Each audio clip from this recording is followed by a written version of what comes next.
Leti nkundla ke letintsatfu kule inkundla yasengudzeni, inkundla yakalamgabhe nenkundla yakumangongco tikwatile ukuthi ke lokungenani ke ihalf yabantu baleti nkundla kube bantfu lesibawujovele ke kugomela wona ke lemkhuhlane we-COVID-19.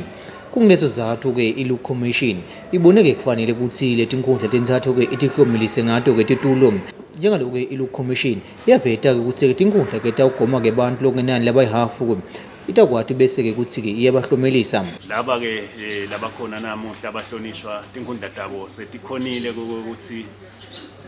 tishaye itarget ngelimi lokubolekwa lwa 50% sebamshayile 50%. Ibhodi ke yakaLook Commission yakubona kukuhle ukuthi ibeke titulo ukuthi lo tawushaya itarget ya 50% noma tingayishaya tonke leti 59 50% tabe solo kukuhle even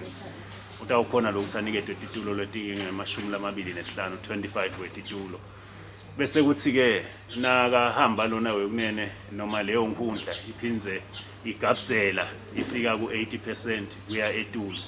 nalapho ithola lomnye 25 wetitulo lekusho konake lokho ukuthi inkundla seyitabe ine-50 etitulo. Ilunga lephalamende lengudzeni Zikalala uthi ke bona ke bamalunga ephalamende benasiqiniseko ukuthi ke bahamba embili uma ke Jehova ke gomelwa wona ke lemkhuhlane we-COVID-19. Lesikwendile ukuthi nathi sidibhayitha kanye kunye nabo labantu sahamba sathatha umjovo njengoba kufanele kwaba ngithi nalesi bangema-example satshela abantu ukuthi